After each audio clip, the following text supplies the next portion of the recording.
भारत में सामाजिक अपराध, सोशल ऑफेंसेस इन इंडिया। आर्थिक अपराधों का परिचय, introduction to the socio economic offence. Bharat में सामाजिक आर्थिक अपराध वे अवैध कृत्य हैं जो किसी व्यक्ति विशेष को नहीं बल्कि पूरे समाज और देश की अर्थव्यवस्था को नुकसान पहुंचाते हैं। इन्हें सामान्यतः अहिंसक लेकिन सुनियोजित वित्तीय अपराध माना जाता है। सामाजिक आर्थिक अपराध जो है वो गैर पारंपरिक अपराध है। वे सीधे किसी व्यक्ति को नुकसान पहुंचाने के बजाय समाज की आर्थिक स्थिरता, स्वास्थ्य, वित्तीय ढांचे को व्यापक नुकसान पहुंचाते हैं। ये मुख्यतः उच्च व या मध्यम वर्ग द्वारा व्यवसाय के दौरान किए जाने वाले सफ़ेद पोश वाइट कॉलर अपराध है। इसका मुख्य उद्देश्य है व्यक्तिगत लाभ के लिए लालच, भ्रष्टाचार, कर चोरी या जमाखोरी करना होता है और इसका मुख्य उद्देश्य अवैध रूप से लाभ कमाना ही है। सामाजिक आर्थिक अपराधों की अवधारणा और विकास। कंसेप्ट, अवधारणा। पारंपरिक अपराध क्या होते हैं? पारंपरिक अपराध जैसे चोरी, हत्या, इसकी तुलना में सामाजिक आर्थिक अपराधों की प्रकृति बिल्कुल अलग होती है। इसकी मुख्य विशेषताएं हैं। पहला, पीड़ित। इसमें कोई एक व्यक्ति पीड़ित नहीं होता है बल्कि पूरा समाज या देश की अर्थव्यवस्था इसका शिकार बनती है। दूसरा है आपराधिक इरादे का अभाव। पारंपरिक अपराधों में आपराधिक इरादा अनिवार्य होता है, मेंस रिया, लेकिन सामाजिक आर्थिक अपराधों में इरादा का होना आवश्यक नहीं होता। यदि कानून का उल्लंघन हुआ है तो व्यक्ति दोषी माना जाता है, चाहे वो मेंस रिया आपराधिक इरादा हो या ना हो। यदि कानून का उल्लंघन किया है तो दोषी माना जाएगा। नैतिक कलंक का अभाव। ऐसे अपराधों को समाज में कोई बड़ा नैतिक कलंक नहीं माना जाता क्योंकि ये अपराध सफ़ेद पोश वाइट कॉलर लोगों द्वारा किया जाता है। सख्त कानून। इन अपराधों को निपटने के लिए सामान्य भारतीय दंड संहिता के बजाय विशेष कानून का उपयोग किया जाता है जिसमें भारी जुर्माने और कठोर कारावास का भी प्रावधान होता है, जैसे भ्रष्टाचार, रिश्वतखोरी, जमाखोरी, कालाबाजारी, कर चोरी, खाद्य औषधि में मिलावट और तस्करी, बैंक में धोखाधड़ी, मनी लॉन्ड्रिंग आदि। ये सब इनके पारंपरिक अपराध की अवधारणा में आते हैं। अब सामाजिक आर्थिक अपराधों का विकास। इसका विकास कैसे हुआ? इन अपराधों का उदय आधुनिक युग, औद्योगिकरण और तकनीकी प्रगति के साथ हुआ। औद्योगिक क्रांति और युद्ध। 20वीं सदी के औद्योगिक क्रांति के बाद व्यापार एवं वाणिज्य का विस्तार हुआ और प्रथम और द्वितीय विश्व युद्ध के दौरान जब वस्तुओं की कमी हुई तब जमाखोरी, मुनाफाखोरी और मिलावट जैसे अपराधों का जन्म हुआ। औद्योगिक और तकनीकी विकास के साथ इन अपराधों में वृद्धि हुई जो केवल पारंपरिक हिंसक अपराधों तक सीमित नहीं रहे। सफ़ेद पोश अपराध की अवधारणा। समाजशास्त्री एडविन सदरलैंड ने 1939 में पहली बार सफ़ेद पोश अपराध की अवधारणा दी। उन्होंने बताया कि समाज में प्रतिष्ठित एवं उच्च वर्ग के लोग अपने पेशे की आड़ में जो अपराध करते हैं उन पर जल्दी किसी का ध्यान नहीं जाता है। उन्होंने बताया कि उच्च सामाजिक और आर्थिक स्थिति वाले सम्मानित लोग अपने पेशेवर जीवन में कानूनों का उल्लंघन कर अपराध करते हैं। इसमें कानूनी सुधार क्या हुआ? भारत में संथानम समिति जो है 1964 में भ्रष्टाचार और आर्थिक अपराध से निपटने के लिए सख्त कानूनों की सिफारिश की। तो द्वितीय विश्व युद्ध का प्रभाव ये हुआ कि भारत में द्वितीय विश्व युद्ध के दौरान जब वस्तुओं की भारी कमी हुई तब जमाखोरी, कालाबाजारी, मुनाफाखोरी जैसी प्रवृत्तियों ने जोर पकड़ा, जिससे इन अपराधों को एक नई दिशा और विस्तार मिला। वैश्वीकरण और डिजिटल युग। 21वीं सदी वैश्वीकरण, कंप्यूटर नेटवर्क और डिजिटल अर्थव्यवस्था ने इन अपराधों को अंतर्राष्ट्रीय स्तर पर फैला दिया। अब साइबर धोखाधड़ी, मनी लॉन्ड्रिंग और बौद्धिक संपदा की चोरी इसमें प्रमुख रूप से बन गए। अब संथानम समिति की रिपोर्ट थी। भारत सरकार द्वारा गठित 1964 में संथानम समिति ने भ्रष्टाचार और प्रशासनिक अनियमितताओं की रोकथाम के लिए कई महत्वपूर्ण सिफारिशें की। भ्रष्टाचार निवारण समिति को गठन किया और सिफारिश की कि भ्रष्टाचार को दूर करने के लिए कोई समिति गठित की जाए, तो संथानम समिति गठित की गई। विधि आयोग की रिपोर्ट। भारत में विधि आयोग, लॉ कमीशन ऑफ इंडिया, ने अपनी 29वीं रिपोर्ट में सामाजिक आर्थिक अपराधों को अलग श्रेणी में रखने और इसे सख्त दंड का प्रावधान करने की सिफारिश की। 29वीं और 47वीं रिपोर्ट में इन अपराधों को गंभीरता से लिया गया और इस गंभीरता को रेखांकित किया गया। आयोग ने ये माना कि ऐसे अपराध केवल व्यक्तिगत संपत्ति को ही नहीं बल्कि राष्ट्र की संपूर्ण अर्थव्यवस्था और सुरक्षा को खतरे में डालते हैं। इसके लिए कड़े कानूनों का निर्माण किया गया। बदलते समय के साथ सरकार ने इन अपराधों से निपटने के लिए विशेष कानून बनाए। कौन कौन से कानून थे? पहला, आवश्यक वस्तु अधिनियम 1955। दूसरा, भ्रष्टाचार निवारण अधिनियम 1988, धन शोधन निवारण अधिनियम 2002, भगोड़ा आर्थिक अपराधी अधिनियम 2018। तो सामाजिक आर्थिक अपराधों की रोकथाम के लिए पारंपरिक कारावास के साथ साथ भारी आर्थिक जुर्माना और संपत्ति कुर्की जैसे कड़े प्रावधान किए गए ताकि राष्ट्रीय विकास और सामाजिक न्याय की रक्षा हो सके। सामाजिक आर्थिक अपराधों के दायरे में वे सभी गतिविधियां आती है जो समाज के आर्थिक तंत्र को बिगाड़ती है। कर अपवंचन, सरकार को कर टैक्स न चुकाना या गलत जानकारी देना, कालाबाजारी या जमाखोरी, कृत्रिम रूप से वस्तुओं की कमी पैदा करके मुनाफा कमाना, और भ्रष्टाचार और रिश्वतखोरी, करप्शन, सरकारी एवं निजी क्षेत्रों में अनैतिक लाभ प्राप्त करना, खाद्य और औषधि अपमिश्रण, जन स्वास्थ्य के साथ खिलवाड़ करते हुए मिलावटी दवाई, खाद्य सामग्री बेचना, दवाइयों में मिलावट करना, इस तरह से खाद्य और औषधि अपमिश्रण, बैंक धोखाधड़ी और मनी लॉन्ड्रिंग, वित्तीय संस्थाओं को भारी चपत लगाना। अब है सामाजिक आर्थिक अपराधों की प्रकृति और सीमा। इसका नेचर, सामाजिक आर्थिक अपराधों की प्रकृति। तो इन अपराधों की प्रकृति पारंपरिक अपराधों जैसे चोरी, हत्या, मारपीट से बहुत अलग होती है और इनकी विशेषताएं हैं अहिंसक प्रवृत्ति। ये अपराध शारीरिक हिंसा किए बिना किए जाते हैं, जैसे छल, कपट, विश्वासघात का प्रयोग होता है इसमें। अप्रत्यक्ष पीड़ित, पारंपरिक अपराधों में पीड़ित स्पष्ट होता है और लेकिन इन अपराधों में पीड़ित पूरा समाज होता है या आम उपभोक्ता होता है, जैसे जमाखोरी, मिलावट, भ्रष्टाचार, ये सबसे आम जनता प्रभावित होती है। आपराधिक आशय का अभाव, मेंस रिया इसमें नहीं होता है। सामान्यतः आपराधिक कानून में आपराधिक इरादा मेंस रिया साबित करना जरूरी होता है, लेकिन इन अपराधों में इरादे के बजाय कृत्य को ही अपराध माना जाता है। इसमें पूर्ण दायित्व का सिद्धांत भी लागू होता है, स्ट्रिक्ट लायबिलिटी। कोई भी कार्य अपराध होने के लिए कृत्य और उसका मानसिक आशय जरूरी रहता है, मेंस रिया, लेकिन इस प्रकार के अपराधों में आपराधिक आशय का अभाव रहता है। सिर्फ कृत्य से ही अपराध साबित हो जाता है, कृत्य को ही अपराध माना जाता है। आर्थिक लाभ का उद्देश्य, इन अपराधों का मुख्य उद्देश्य कम से कम समय में अधिकतम लाभ कमाना होता है। ये लाभ अवैध रूप से कमाया जाता है। संगठित और सुनियोजित, ये अपराध प्राय अत्यंत योजनाबद्ध तरीके से प्री प्लानिंग से किया जाता है, गुप्त रूप से और पेशेवर ज्ञान का दुरुपयोग करके अंजाम दिए जाते हैं। इन अपराधों में होने वाला नुकसान सामान्यतः अपराधों से अलग होता है, कहीं अधिक होता है। ये अपराध समग्र रूप से जनसंख्या के नैतिक मूल्यों, स्वास्थ्य और कल्याण को प्रभावित करते हैं और आर्थिक व्यवस्था को ध्वस्त करने की क्षमता भी रखते हैं। परिणाम स्वरूप होता यह है कि ऐसे मामलों में विधायिका की नीति रोकथाम, नियंत्रण और दंड के मामले में ढिलाई न बरतने की है और अपराधी को बिना दंड के नहीं छोड़ा जा सकता। परंपरागत रूप से अपराधों को अपराधी के शारीरिक, पर्यावरणीय या सामाजिक असंतुलन का परिणाम माना जाता है। परिणाम स्वरूप ऐसी स्थिति में सुधारात्मक प्रयास भी किए जाने चाहिए। इसके विपरीत सामाजिक आर्थिक अपराध किसी असंतुलन के बजाय धन की लालसा का परिणाम होता है।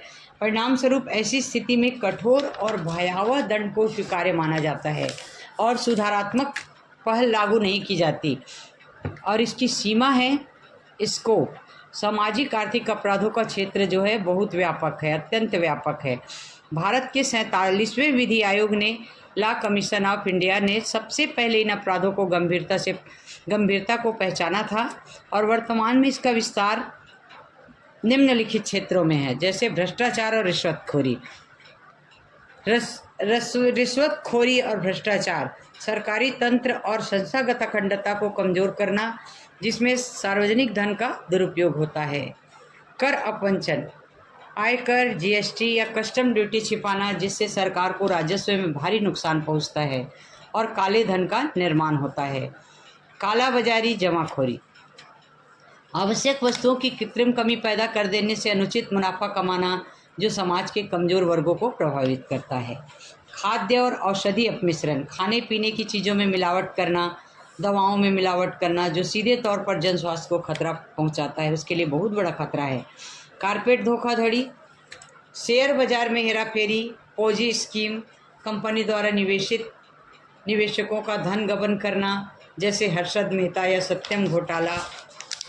धन शोधन, अवैध तरीके से धन का मनी लॉन्ड्रिंग, अवैध तरीके से अपराध में कमाए गए काले धन को वैध करना, सफ़ेद धन में कन्वर्ट करना। साइबर अपराध, डिजिटल के माध्यम से बैंकिंग धोखाधड़ी, डेटा चोरी, ऑनलाइन जालसाजी, ये सब इसके अंतर्गत आते हैं। सामाजिक आर्थिक अपराधों का क्या प्रभाव पड़ता है? तो सामाजिक आर्थिक प्रभाव जो हैं वो अर्थव्यवस्था को पंगु बना देते हैं। ये अपराध जो है एक समानांतर अर्थव्यवस्था का निर्माण करते हैं, जो देश की समग्र विकास, विदेशी निवेश और रोजगार सृजन को बाधित करते हैं। दूसरा है जन विश्वास में कमी आती है। सामाजिक आर्थिक अपराधों से प्रभाव ये होता है, लोगों का विश्वास कम हो जाता है और इन अपराधों के कारण वित्तीय संस्थाओं और सरकारी प्रशासन से आम जनता का भरोसा भी उड़ जाता है। इन अपराधों की जटिलता को देखते हुए भारत सरकार द्वारा पारंपरिक भारतीय दंड संहिता, इंडियन पेनल कोड या भारतीय न्याय संहिता बीएनएस के अलावा कई विशेष कानून भी बनाए गए हैं। इनमें से मनी लॉन्ड्रिंग एक्ट और भ्रष्टाचार निवारण अधिनियम, आवश्यक वस्तु अधिनियम जैसे सख्त कानून शामिल हैं। अब सामाजिक आर्थिक अपराध का कारण क्या है? ये तो हो गया प्रभाव। कारण क्या है? अत्यधिक धन कमाने की लालसा। इसका कारण है ऐसे अपराधी को ज़्यादा से ज़्यादा धन कमाने की लालसा होती है। अनैतिक रूप से कम समय में अमीर बनने की चाहत होती है।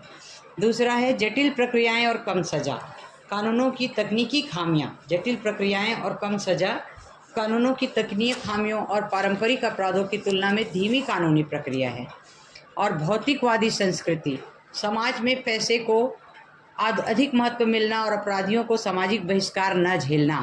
पैसे वाले की लोग बहुत इज्जत करते हैं, अमीर आदमी है करके, तो इस तरह से इसको समाज से बहिष्कारित भी नहीं झेलना पड़ता और पैसा ज़्यादा है इसलिए इनको ज़्यादा सम्मान भी मिलता है। समाज और अर्थव्यवस्था पर क्या प्रभाव पड़ता है? समानांतर अर्थव्यवस्था में कर चोरी और काले धन के कारण देश की एक समानांतर अर्थव्यवस्था जो है वो पनपती है और आर्थिक संतुलन का कारण बनती है और लोगों में विश्वास कम होता है। सरकारी संस्थाओं, व्यापार, न्याय प्रणाली पर आम जनता का विश्वास डगमगा जाता है। गरीबों का इससे शोषण होता है। जमाखोरी और महंगाई से, ऐसे अपराधों से आम और गरीब जनता का जीवन दुर्भर हो जाता है। अब सामाजिक और आर्थिक अपराध को कैसे रोका जाए? सामाजिक आर्थिक अपराध से बचाव और रोकथाम के लिए क्या क्या सरकारी प्रयास किए गए हैं? तो इन अपराधों से निपटने के लिए भारत सरकार ने कई सख्त कानून बनाए हैं, जैसे मनी लॉन्ड्रिंग के लिए prevention of money laundering act PMLA और भगोड़े आर्थिक अपराधियों की संपत्तियों की कुर्की के लिए भगोड़ा आर्थिक अधिनियम।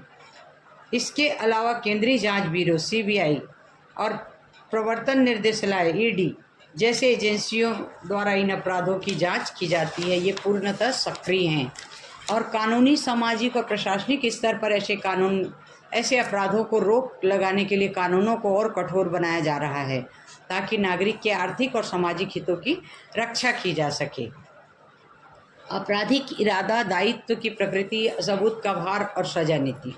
आपराधिक कानून में मेंस रिया एक लैटिन शब्द है जिसका अर्थ है दोषी मन, दूषित मन, गिल्टी माइंड या आपराधिक इरादा। इसके अनुसार किसी भी व्यक्ति को केवल शारीरिक अपराध से करने के लिए ही दोषी नहीं ठहराया जा सकता कि जब तक उस कार्य के पीछे उसका इरादा गलत ना हो, गलत मानसिकता ना हो। बिना अपराध भावना के किया गया कार्य अपराध नहीं होता। एक्टस नॉन फेसिड रेम निसी मेंस रिया, मात्र कार्य किसी व्यक्ति को दोषी नहीं बनाता जब तक उसका मन भी दोषी ना हो। कार्य और आशय दोनों मिलने से ही अपराध बनता है। ऑस्टिन ने कहा है कि आशय कार्य का उद्देश्य है। तथा प्रयोजन जिसका आधार है। वास्तव में मन स्थिति का तात्पर्य आपराधिक कार्य को करने का आशय एवं आवश्यक तथ्यों के पूर्वानुमान को इंगित करता है। फाउलर ने कहा है, फाउलर बनाम पेजेट, इस केस में कहा गया है कि कार्य व आशय दोनों को संगामी होना चाहिए। मनोभाव के तत्व की आवश्यकता है। इसमें अभियुक्त अपने कार्य के परिणाम से अवगत था जो अपराध बनाते हैं। उसको पता था कि मैं जो कार्य कर रहा हूँ उससे अपराध बनेगा, अर्थात परिणामों को वह पहले से ही भाप लिया था कि मस्तिष्क की यह दोषपूर्ण स्थिति है जिसके कृत्य का ज्ञान तथा परिणाम का पहले से ही अनुमान कर लिया गया था। आशय इच्छा की कार्यवाही है जो कार्य को करने के लिए प्रेरित करती है। इच्छा कार्य को करने के लिए प्रेरित करती है। कोई भी व्यक्ति यदि किसी व्यक्ति को शारीरिक क्षति करने के आशय से बिना कार्य करता है तो उसे दंडित नहीं किया जाएगा, क्योंकि उसका आशय नहीं था। और मेंस रिया जो है, मेंस रिया आपराधिक मन स्थिति, इसको समझने के लिए मुख्य बिंदु है, पहला दोषी मन और दोषी कार्य। किसी भी अपराध को साबित करने के लिए दो मुख्य तत्व होना आवश्यक है। एक्टस रिस आपराधिक कृत्य कार्य, मेंस रिया आपराधिक मन स्थिति। अपराध गठित करने के लिए कार्य और दुराशय दोनों का होना जरूरी है। लेकिन इसके कुछ अपवाद हैं। कुछ मामलों में जैसे सार्वजनिक सुरक्षा कानून, कठोर दायित्व, ट्रैफिक नियमों का उल्लंघन, ये कानून ये मान के चलता है कि आपने गलती की है और वहाँ मेंस रिया साबित करने की आवश्यकता नहीं। यदि आप ट्रैफिक रूल का पालन नहीं करोगे, बिना हेलमेट के गाड़ी चलाओगे, बिना लाइसेंस के, या फिर HR नंबर नहीं लिए रहोगे, तो ऐसे में ट्रैफिक पुलिस आपको रोकेगी और आपके विरुद्ध केस बनाएगी। तो इसमें आपका कार्य ही महत्वपूर्ण है। इसमें आपकी मानसिक स्थिति क्या थी, आपराधिक मानसिक स्थिति थी कि नहीं, मेंस रिया साबित करना जरूरी नहीं है। ऐसे मामलों में अपराध की भावना का होना या ना होना असंगत होता है, क्योंकि ऐसे मामलों में विधि विरुद्ध कार्य करने वाले व्यक्तियों को आवश्यक रूप से उत्तरदायी ठहराया जाता है। दूसरा है लोक प्रदूषण, पब्लिक न्यूसेंस। जल कल्याण के लिए कुछ ऐसे नियम बना दिए जाते हैं जिनका उल्लंघन करने से ही दंडनीय घोषित कर दिया जाता है, क्योंकि ऐसे मामलों में ढील दिए जाने से सामाजिक सुरक्षा को खतरा उत्पन्न होता है। जैसे कोई फैक्ट्री बना दिया गया आवासीय स्थल पे, कोई पटाखे की फैक्ट्री बना देगी, इससे लोक प्रदूषण होता है और जन कल्याण के स्वास्थ्य को खतरा होता है। तो इसमें उसका आपराधिक मन स्थिति या मेंस रिया नहीं देखा जाएगा, उसका कृत्य ही गलत है जो जन कल्याण हेतु नहीं है। विधि की अज्ञानता और अपराध मार्जन नहीं मानी जाएगी। विधि की अज्ञान को अपराध मार्जन नहीं मानी जाएगी जहां अपराध भावना साबित करना कठिन हो। ऐसे मामलों में जिसका स्वरूप आपराधिक हो परंतु वे वास्तव में दीवानी विधि से संबंधित हो। इससे रिलेटेड हीरालाल हरिलाल भगवती बनाम CBI तथा रामचरण पोपली बनाम CBI, ये दोनों मामलों में छल तथा कूटरचना के अपराधों में दुराशय का होना आवश्यक माना गया। अब दुराशय भारतीय दंड संहिता में प्रयोग किया जाता है। तो अंग्रेजी विधि में दुराशय को चाहे जो स्थान प्राप्त हो, परंतु भारतीय दंड संहिता में इसको स्पष्ट रूप से विशेष महत्व नहीं दिया गया है। संहिता में कहीं भी शब्द का प्रयोग नहीं किया गया है। प्रत्येक अपराध की परिभाषा तो उपबंधित की ही गई है, साथ ही अभियुक्त की वह मानसिक स्थिति भी उल्लिखित की गई है जिसके कारण वह कार्य दंडनीय होता है। इस प्रकार चोरी के प्रकरण में चोरी का आशय, हत्या के प्रकरण में हत्या का आशय, गंभीर चोट पहुंचाने में गंभीर चोट पहुंचाने का आशय, ये सब आवश्यक है। कार्य करते समय कार्य के संदर्भ में अभियुक्त की कैसी मनोदशा थी और इसलिए जानबूझकर बेईमानी से, कपटपूर्ण ढंग से, साहस, लापरवाही आदि का प्रयोग लगभग सभी परिभाषाओं के साथ किया गया है और ये शब्द मेंस रिया को ही दर्शाते हैं। तो भारतीय दंड संहिता के अंतर्गत कुछ ऐसे अपराध हैं जहां दुराशय को प्रकट नहीं किया गया है, जैसे भारत सरकार के विरुद्ध युद्ध करना, राजद्रोह, व्यपहरण, अपहरण, सिक्कों एवं स्टाम्पों का कूटकरण, इसमें मेंस रिया को कोई स्थान नहीं दिया गया है। भारतीय दंड संहिता में साधारण अपवाद हैं, दुराशय को नियंत्रित करते हैं। अब दायित्व की प्रकृति, नेचर ऑफ लायबिलिटी। लायबिलिटी का अर्थ है किसी व्यक्ति या व्यवसाय का वित्तीय या कानूनी दायित्व, देनदारी। सरल शब्दों में ये कहा जा सकता है कि यह वह धन या सेवा है जो आपको किसी दूसरे पक्ष को चुकानी बाकी होती है, जैसे बैंक का लोन, कर्मचारियों की सैलरी, सप्लायर का बकाया, ये दायित्व की प्रकृति से तात्पर्य है किसी व्यक्ति, संस्था या राज्य द्वारा किसी कार्य, ऋण या कर्तव्य को पूरा करने की जिम्मेदारी और उसकी सीमा से है। यह मुख्य रूप से कानूनी, वित्तीय या नैतिक रूप से बाध्यकारी होती है। अब कानूनी दायित्व क्या है? ये कानून द्वारा प्रवर्तनीय होता है। यदि कोई व्यक्ति किसी अनुबंध का उल्लंघन करता है, कोई नुकसान पहुंचाता है, तो उसे कानूनी परिणाम जैसे जुर्माना या क्षतिपूर्ति भुगतने पड़ते होंगे, देना पड़ता है क्षतिपूर्ति या जुर्माना। वित्तीय दायित्व, फाइनेंशियल, तो इसका संबंध धन या आर्थिक देनदारियों से है। यह किसी व्यक्ति या कंपनी द्वारा अतीत के लेन देन के कारण चुकाए जाने वाले ऋण या भविष्य में भुगतान को दर्शाता है। कोई अग्रिम लोन ले लेता है तो उसको अपने पेमेंट से कटाना पड़ता है, सैलरी से कटवाना पड़ता है पर मंथ। यदि वो नहीं पटाता है तो भविष्य में उसको भुगतान करना ही पड़ेगा। आपराधिक दायित्व, कानूनी दायित्व, वित्तीय दायित्व, आपराधिक दायित्व। आपराधिक दायित्व का संबंध अपराधी के उस कृत्य से होता है जो दंडित कराने की कार्यवाही से है। समाज या राज्य के खिलाफ किए गए अपराधों के लिए उत्पन्न होता है, जिसके तहत दोषी को दंडित करने का प्रावधान होता है। दीवानी दायित्व, दीवानी दायित्व में प्रतिवादी के विरुद्ध दीवानी कार्यवाही द्वारा वादी के अधिकारों को लागू कराया जाता है। नैतिक या सामाजिक दायित्व, यह अंतरात्मा सामाजिक मानदंडों या मानवीय मूल्यों पर आधारित होता है। यह कानूनन लागू नहीं होता है, नहीं किया जा सकता, लेकिन समाज में इसके पालन की अपेक्षा की जाती है। मोरल, नैतिक दायित्व होता है, हमारा सामाजिक दायित्व होता है। कठोर या पूर्ण दायित्व, नुकसान की भरपाई के लिए लापरवाही या इरादे को साबित करना जरूरी नहीं होता, बल्कि घटना का घटित होना ही दायित्व का कारण बन जाता है। उपचारात्मक दायित्व, इस दायित्व के अंतर्गत अपन वादी के अधिकारों की रक्षा करके उसके अधिकारों का विनिर्दिष्ट पालन करवाया जा सकता है। शास्तिक दायित्व, इसमें अपराधी को दंडित करने की भावना रहती है और आपराधिक दायित्व प्रत्येक दशा में शास्तिक होता है। शास्तिक दंड, पेनल, इस दायित्व की दो शर्तें हैं, किसी भौतिक कृत्य का होना, उस कृत्य को करने के लिए दुराशय का होना। मेंस रिया, इसका अर्थ यह है कि व्यक्ति को अपराधी घोषित करने में दुराशय का होना अति महत्वपूर्ण है, साथ ही दुराशय का विधि द्वारा निषिद्ध होना आवश्यक है। संक्षेप में अपन दायित्व की प्रकृति यह तय करती है कि किसी व्यक्ति की जिम्मेदारी की सीमा क्या है और यदि वह जिम्मेदारी पूरी नहीं करता है तो उसका क्या परिणाम होगा। उसका परिणाम होगा जुर्माना, सजा, क्षतिपूर्ति। अब सबूत का भार, बर्डन ऑफ प्रूफ। सबूत के भार का मतलब है कि तथ्य के सिद्ध करने का दायित्व। प्रत्येक पक्षकार को ऐसे तथ्य को स्थापित करना होता है जो उसके पक्ष में हो और दूसरे पक्षकार के विपक्ष में हो। इसके लिए विषय के सार को देखा जाता है। किसी विवादग्रस्त बिंदु पर साक्ष्य प्रस्तुत किए जाने से पूर्व यह तय करना होता है कि कोई तथ्य विशेष किस पक्षकार द्वारा साबित किया जाना है। जिस पक्षकार द्वारा उसे साबित किया जाना है उसके बारे में यह कहा जा सकता है कि सबूत का भार उस पक्षकार पर है।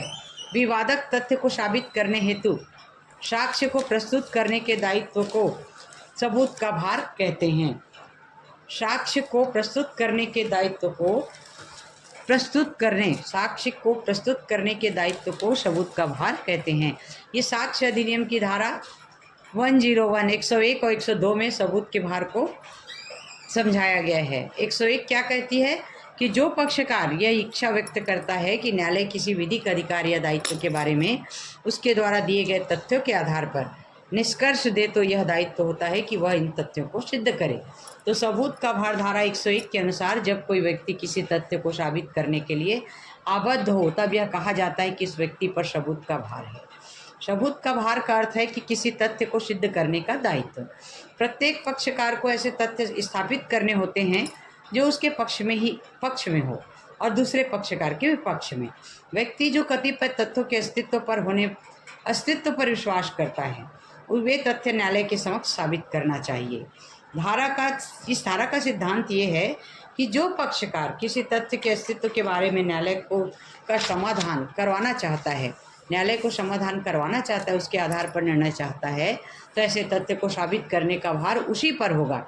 अगर कोई व्यक्ति जमीन इस आधार पर काबिज से प्राप्त करना चाहता है कि वह जमीन का मालिक है, उसे यह तथ्य साबित करना पड़ेगा कि जब कोई व्यक्ति यह चाहता है कि न्यायालय किसी व्यक्ति को चोरी के अपराध में सजा दे तो उस व्यक्ति द्वारा चोरी का तथ्य सिद्ध करना होगा।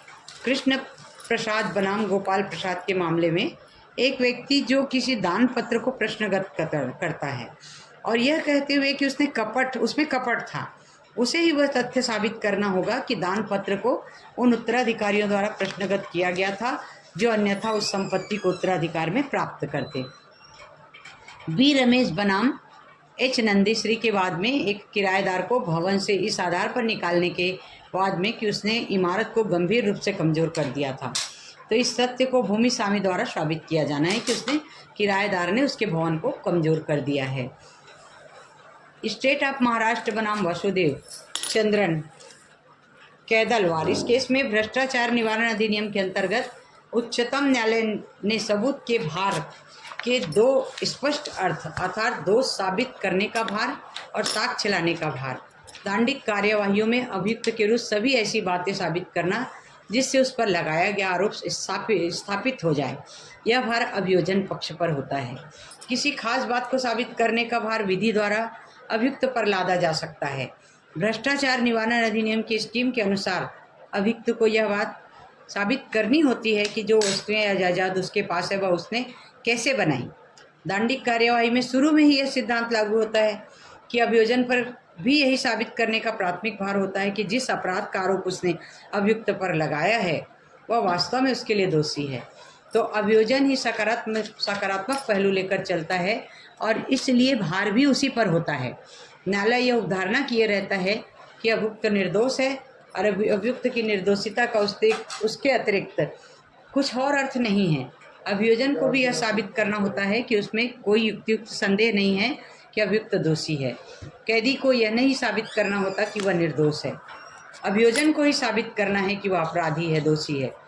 ओसेफ बनाम स्टेट ऑफ केरल के केस में इंग्लिश क्रिमिनल लॉ के विषय में यह सुनहरा लक्षण सदैव ही यह रहा है कि अभियुक्त का दोष साबित करना अभियोजन का कर्तव्य है। अगर इस बात पर कोई युक्तियुक्त संदेह रह जाए कि अभियुक्त ने मृतक की हत्या की थी तो यह कहना ही पड़ता है कि अभियोजन अपनी बात साबित नहीं कर पाया और इसलिए अभियुक्त को दोषमुक्त किया जा सकता है। अर्जुन बंधारे बनाम बुद्धि बंजारे, इस केस में किसी व्यक्ति को यह कहना कि बच्चा गोद लिया गया था उसे ही यह तथ्य साबित करना होता है क्योंकि उसने उत्तराधिकार पर बहुत गंभीर प्रभाव होता है उसके उत्तराधिकार पर। Paramjit Singh versus state of Uttarakhand, इसके केस में जितना गंभीर अपराध होगा उतना ही सही सबूत की अपेक्षा होगी। 102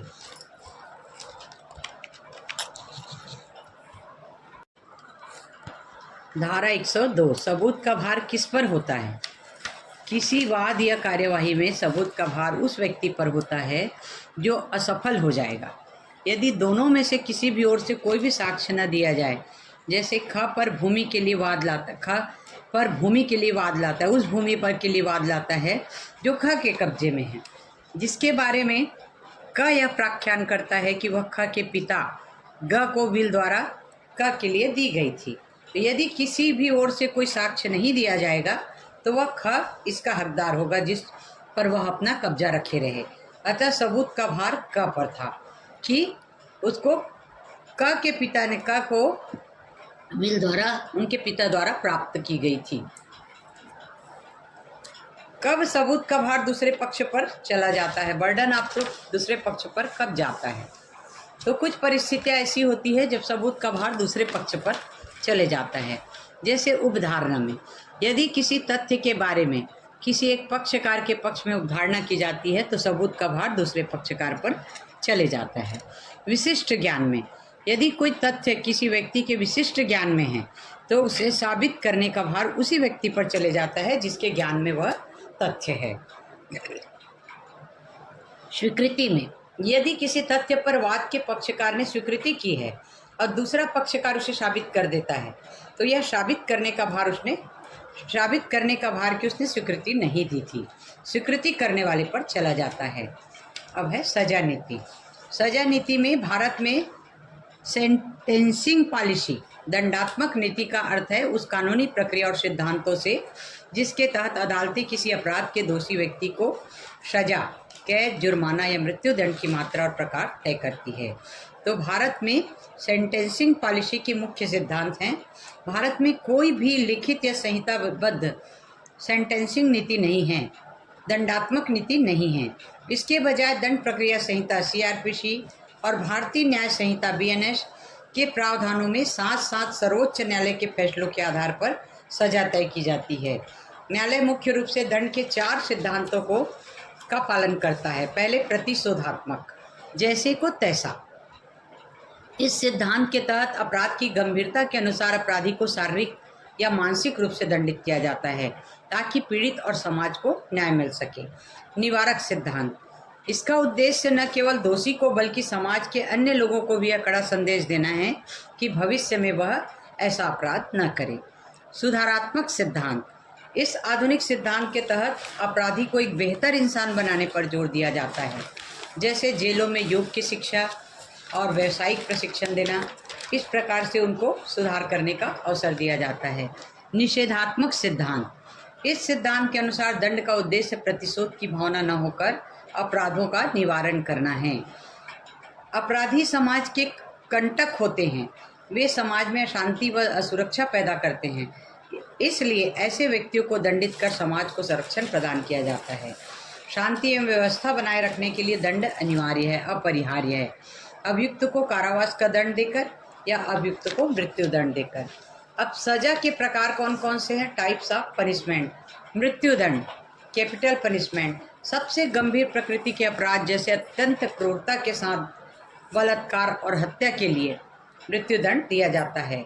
कारावास, कठोर कारावास, सादा कारावास, श्रम के साथ कारावास, आजीवन कारावास और एकांत कारावास। जुर्माना, आर्थिक दंड, फाइन देकर किया जाता है। संपत्ति की कुर्की या जब्ती, अपराधी की संपत्ति राज्य द्वारा जब्त कर ली जाती है।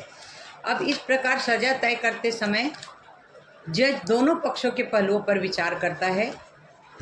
क्या विचार करते हैं? अपराधी की उम्र, आयु, प्रथम बार अपराध, मानसिक स्थिति, पूर्व आपराधिक रिकॉर्ड का होना, सुनियोजित तरीके से अपराध करना या पीड़ित की क्रूरता। यदि किसी अपराधी को एक ही मुकदमे में कई अपराधों के लिए दोषी ठहराया जाता है तो BNSS 2023 के तहत पहला, एक साथ चलना। यदि न्यायाधीश निर्देश देते हैं तो सभी सजाएं एक साथ चलेंगी, यानी जो सज़ा लंबी होगी वही मुख्य सज़ा होगी। जैसे 7 साल की सज़ा है और अलग अलग केस में किसी में 3 साल, किसी में 2 साल, किसी में 7 साल, जो 7 साल की सज़ा सबसे लंबी है तो कंप्लीट 7 साल चलेगी, अलग अलग नहीं चलेगी। यदि एक के बाद एक, यदि जज अलग अलग सजाओं को एक के बाद एक क्रमगत रूप से चलाने का निर्णय लेते हैं तो एक सज़ा खत्म होने के बाद दूसरी सज़ा शुरू होगी और इस स्थिति में कुल कारावास की अवधि 14 वर्ष से अधिक नहीं हो सकती। एक समान नीति की आवश्यकता। वर्तमान में जजों के विवेक के आधार पर सजा तय होती है, जिसके समान अपराध के लिए अलग अलग मामलों में सजा की अवधि अलग अलग हो सकती है। मालिमत समिति जो है और मेनन समिति, इन्हें कई कानूनी समितियों ने भारत के लिए एकीकृत मानकीकृत दंडादेश नीति बनाने की सिफारिश की ताकि सजा में एकरूपता और पारदर्शिता बनी रहे। अब है सामाजिक आर्थिक अपराधों और सफेदपोश अपराधों और पारंपरिक अपराधों में क्या अंतर है। सामाजिक आर्थिक अपराध की प्रकृति आर्थिक नियामक उल्लंघन की होती है और सफेदपोश अपराध में अहिंसक और विश्वासघात होती है। पारंपरिक अपराध में हिंसात्मक होती है, प्रत्यक्ष होती है, जैसे हत्या का प्रयास।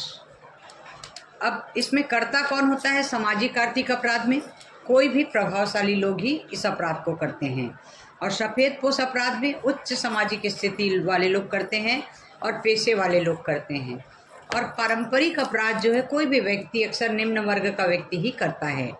अब इसका उद्देश्य क्या है?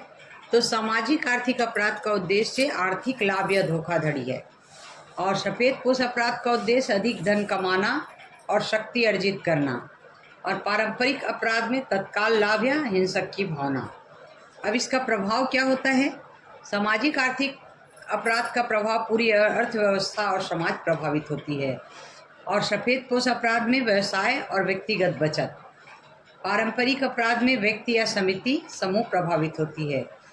जैसे पूरी अर्थव्यवस्था कैसे प्रभावित होगी? सामाजिक और आर्थिक अपराध में कर चोरी, जमाखोरी और सफेदपोश अपराध में व्यवसाय, व्यक्तिगत बचत, गबन, मनी लॉन्ड्रिंग और पारंपरिक अपराध में हत्या, चोरी, हमला। इस प्रकार इनमें अंतर होता है, इनकी प्रकृति अलग होती है, कर्ता अलग होते हैं, इसका उद्देश्य अलग होता है, इसका प्रभाव अलग होता है। अब सामाजिक आर्थिक अपराध में अपराध स्वास्थ्य कल्याण और आर्थिक स्थिरता के विरुद्ध है।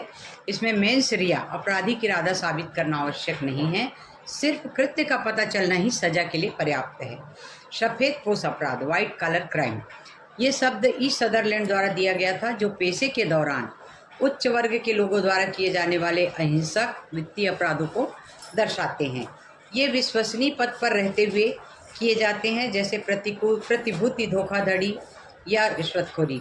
और पारंपरिक अपराध जो होते हैं, ये अपराध समाज में सामान्य हैं, जैसे चोरी डकैती हत्या। ये भारतीय दंड संहिता या BNS भारतीय न्याय संहिता के अंतर्गत आते हैं। जैसे अक्सर हिंसक होते हैं, ये हिंसक होते हैं, मारपीट लड़ाई झगड़ा।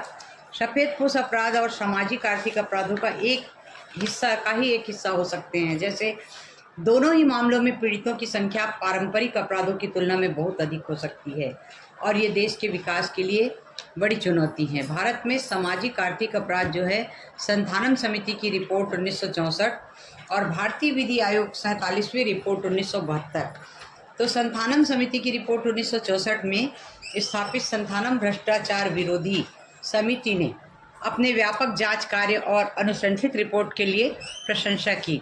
समिति के सदस्यों, मंत्रियों, संसद सदस्यों और राज्य विधानसभाओं के सदस्यों के नाम उनके द्वारा समाज में सत्ता, अधिकार या विश्वास के पदों पर आसीन किसी भी व्यक्ति के लिए निर्धारित आचार संहिता में स्पष्ट रूप से उल्लेखित था। पद का दुरुपयोग व्यक्तिगत या पारिवारिक लाभ के लिए नहीं किया जाना चाहिए।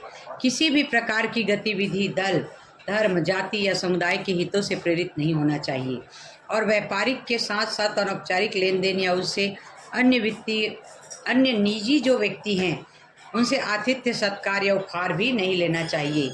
यानी पारिवारिक लाभ के लिए अपने पद का दुरुपयोग व्यक्तिगत या पारिवारिक लाभ के लिए नहीं करना चाहिए और किसी भी प्रकार की गतिविधि दल, धर्म, जाति या समुदाय के हितों से प्रेरित नहीं होना चाहिए और व्यापारी के साथ साथ अनौपचारिक लेन देन या उससे अन्य निजी व्यक्तियों से आतिथ्य सत्कार या उपहार नहीं लिया जाना चाहिए। अब संथानम समिति 1962 से 64 तक का ये जो गठन हुआ, तत्कालीन गृह मंत्री लाल बहादुर शास्त्री द्वारा संसद में भ्रष्टाचार की चिंताओं को दूर करने के लिए किया गया था। सांसद के संथानम समिति की अध्यक्षता वाली इस समिति ने मार्च 1964 में अपनी रिपोर्ट सौंपी, जिसके प्रमुख परिणाम स्वरूप केंद्रीय सतर्कता आयोग CBC और लोकपाल जैसी संस्थाओं की भी नींव रखी। बढ़ते प्रशासनिक और राजनीतिक भ्रष्टाचार की जांच के लिए 1962 में इस समिति का गठन किया गया था और समिति के लगभग 47 बैठकें भी हो चुकी और मार्च 1964 में अपनी व्यापक रिपोर्ट सरकार को सौंपी गई। समिति ने पाया कि युद्धोत्तर अर्थव्यवस्था, नियंत्रण प्रणाली, कंट्रोल राज्य और नैतिक मूल्यों में गिरावट ने भ्रष्टाचार को बढ़ावा दिया है। इसमें रिश्वतखोरी, भाई भतीजावाद और पक्षपात जैसी बुराइयां शामिल थी। इनकी सिफारिशें क्या थी? पहला, केंद्रीय सतर्कता आयोग CBC सभी मंत्रालयों और विभागों में सतर्कता गतिविधियों की निगरानी के लिए स्वतंत्र सर्वोच्च निकाय के रूप में CBC की स्थापना की सिफारिश की गई। लोकपाल और लोकायुक्त समिति की ने पहली बार सुझाव दिया कि आम आदमी की सिफारिशों के निवारण के लिए लोकपाल जैसी संस्था बनाई जानी चाहिए। कानूनों में संशोधन, भ्रष्टाचार निवारण अधिनियम 1947 और भारतीय दंड संहिता में संशोधन कर लोक सेवकों के लिए भ्रष्टाचार को अधिक स्पष्ट और दंडनीय अपराध बनाया जाए। राजनीतिक नेताओं की जवाबदेही, समिति ने सिफारिश की कि यदि किसी केंद्रीय या राज्य मंत्री के खिलाफ कम से कम 10 सांसदों विधायक द्वारा हस्ताक्षरित विशिष्ट आरोप लगाए जाते हैं तो उनकी जांच के लिए एक तदर्थ समिति गठित की जानी चाहिए। संपत्ति की घोषणा, मंत्रियों और वरिष्ठ अधिकारियों के लिए अपनी संपत्ति की वार्षिक विवरण प्रस्तुत करना अनिवार्य किया जाए। संथानम समिति की जो सिफारिश थी वो भारत सरकार द्वारा व्यापक रूप से स्वीकार किया गया और CBC की स्थापना की गई। समिति की सिफारिश पर सरकार ने फरवरी 1964 में केंद्रीय सतर्कता आयोग की स्थापना की और कानूनी सुधार किया। भ्रष्टाचार निरोधक कानून में संशोधन करके नया संशोधन अधिनियम 1964 पारित किया गया।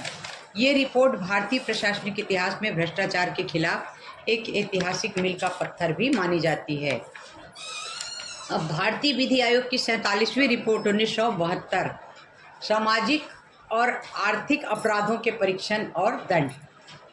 1972 अपराधी का मकसद लोभ या लालच है, वासना या घृणा नहीं है। अपराध की पृष्ठभूमि और गैर भावनात्मक है, हत्या, बलात्कार, मानहानि आदि के विपरीत। पीड़ित एवं अपराधी के बीच कोई भावनात्मक प्रतिक्रिया नहीं होती है और कानून में एक महत्वपूर्ण क्षेत्र जो सामाजिक और आर्थिक अपराधों के मुकदमे और दंड पर केंद्रित थी। आर्थिक अपराधों और सफेदपोश अपराधों में वृद्धि को मद्देनजर रखते हुए इस रिपोर्ट का उद्देश्य था ऐसे अपराधों से अधिक प्रभावी ढंग से निपटने के लिए कानूनी ढांचा तैयार करना। और 47वें विधि रिपोर्ट में विधि आयोग ने अपने रिपोर्ट में कहा कि सामाजिक आर्थिक अपराधों की एक ऐसी नई मिश्रित श्रेणी स्थापित की गई है जिसके 3 मुख्य प्रकार हैं। पहला, अवैध आर्थिक गतिविधियां। दूसरा, अवैध वाणिज्यिक और संबंधित लेन देन। तीसरा, सार्वजनिक करों और मौद्रिक दायित्वों से बचना। रिपोर्ट में सामाजिक आर्थिक अपराधों की अवधारणा को अत्यधिक महत्व दिया गया।